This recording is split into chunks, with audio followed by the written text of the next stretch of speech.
This is the Night Wolf howling at you, and today we're going to look at the figure we've all been waiting for. Okay, so I've been waiting for. He-Man and the Masters of the Universe, Evil-lynn, the evil warrior goddess, part of the 2000X cartoon collection. Now, I'm going to straight off say that some of the paint on her is really bad, especially pretty much everything on her torso there. The white part just looks awful overall, and it's a damn shame.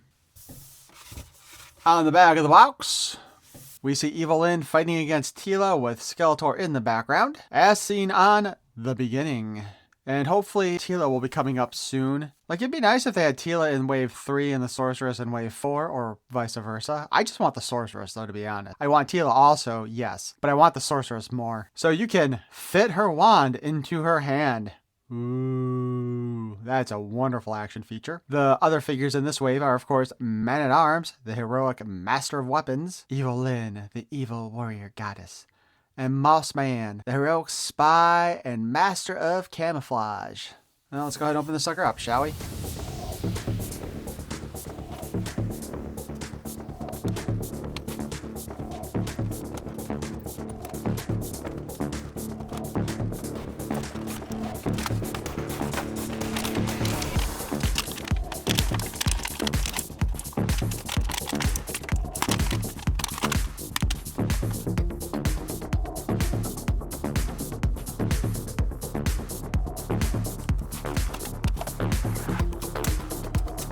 So we have her little informational sheet, all the parts that come off, and including, it looks like, her legs again, like with our other characters.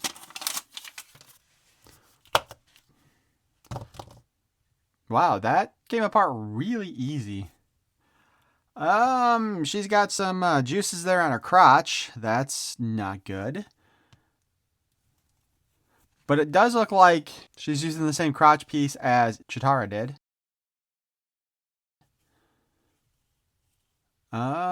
You know what? Since she was nice enough to fall apart on us, let's go ahead and check out the one thing that you know we're going to want to check out. Can we get her top off, and what did they paint to hide the boobies? Oh, gosh. Oh my. Oh, there we go. You know, for just a moment, I thought maybe they didn't paint anything on there, but there it is. So she can look like she's just wearing kind of a bodysuit. Whoopsie. And so, on vacation, Evil-lynn has chosen a one-piece swimsuit to wear as she heads to the beach. Wow, dude, her arms are super loose.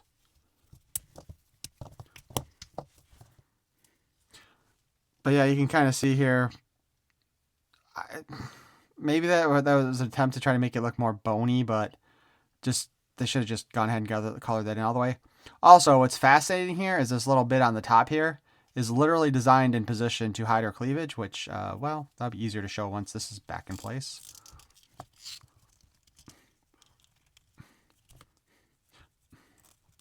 But yeah, kind of see that it's designed to hide her cleavage. Let's put our skirt piece back on.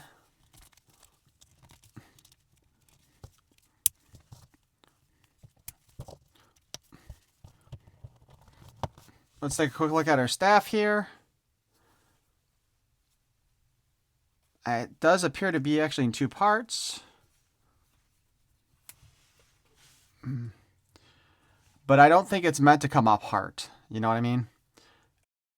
I'm sure I could heat it up and take it apart, but it's not like there's a second holder or anything here for it like they did in Classics.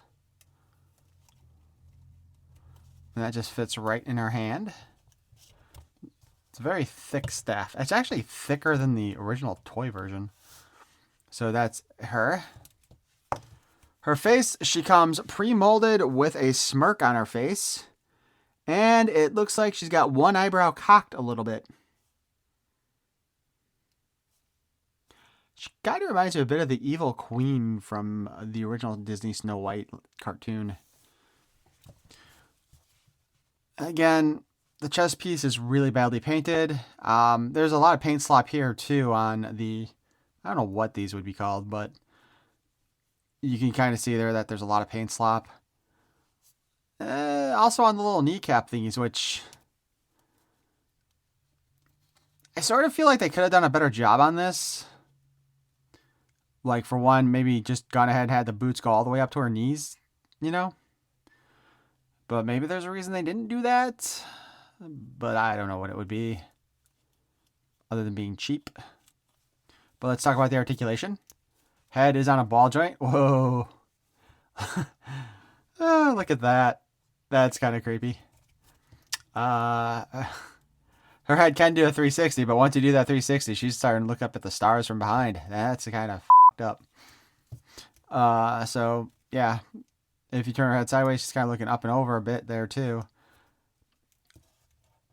It's the way the head's designed on this one. I'm hoping that's all it is that the way the head's designed on here. I mean, Chitara didn't do any kind of weird positions on her head when I did that.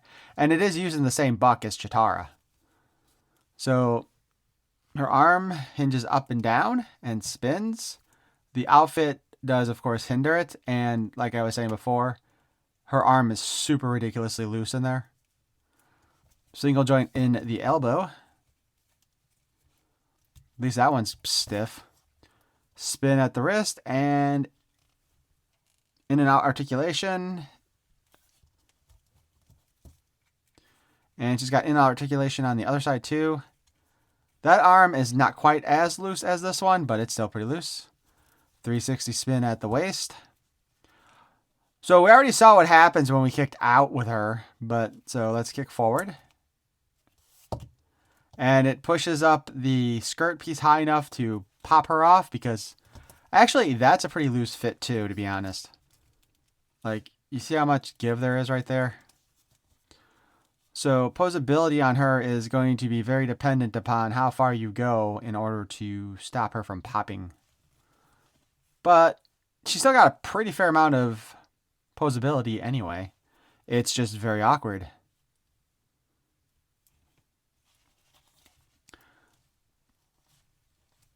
The knee bends at an almost 90 degrees.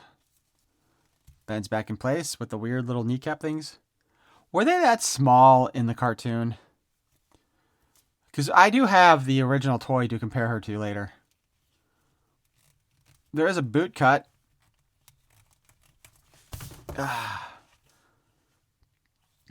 It does, you know what? It does appear like her boot is longer than her. I think she may have a taller boot than what we normally get with the Origins figures. Oh, for crying out loud. Or as my niece would say, oh, for crying in the park. Foot has a hinge going up and down and can spin all around.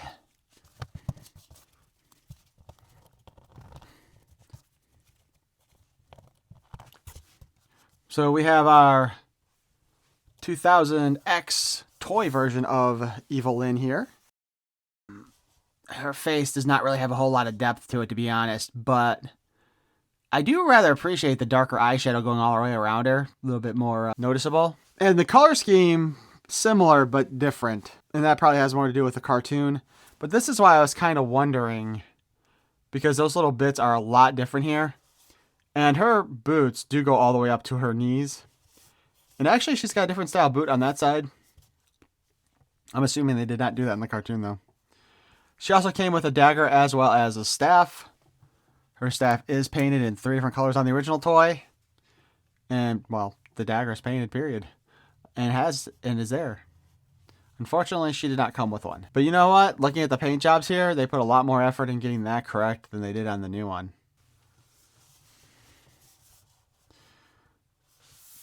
Back of the characters here. I kind of like the black helmet better than the purple helmet, than having the other colors on there. And the skirt piece is definitely differently painted. You can still see where they kind of match each other somewhat in design, just a little more simpler on the new one. But they don't have this little spine piece back here like on the new one either. But again, probably because it wasn't in the cartoon.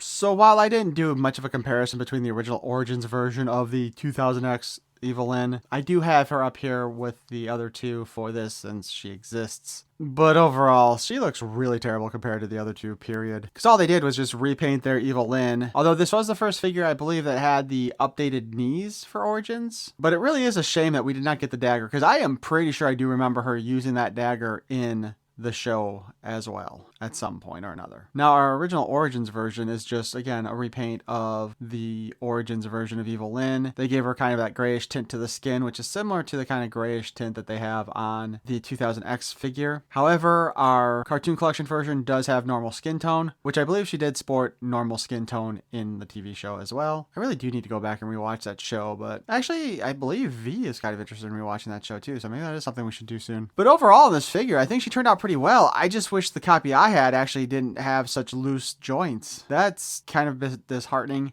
And of course, the paint on the front not being quite as well done as it is on, well, period. Like, that's fine on the original one. And heck, even the simplified Origins version, the paint's all really well done too. It's just our Evil-lynn for the cartoon collection here that's just sloppy paint all over the place. At least her face sculpt, the paint on that looks pretty much perfect. Because if that was messed up too, that would be just a tragedy. Especially since these aren't ones you find in the store. Or as you may recall, I did mention in my Stratos video that this was from Big Bad Toy Store and I had it shipped out around the same time I was recording the video. So overall, she's good. Joints suck on mine. The boots probably could have been done better because they look a little bit goofy there on her, but I mean, if you're just displaying her anyway, which is probably what most of us are going to be doing, that's fine too. So I think she's a pretty good figure, and I'm glad to see that they are using the buck from the Thundercats figures. I look forward to seeing the Teela and the Sorceress for this one using that buck as well. What would be really cool is if we also got the Teela Na version of the Sorceress in this too, since she had an entire episode where she was shown in a more human form. But I probably shouldn't keep talking about the Sorceress when I'm doing the review on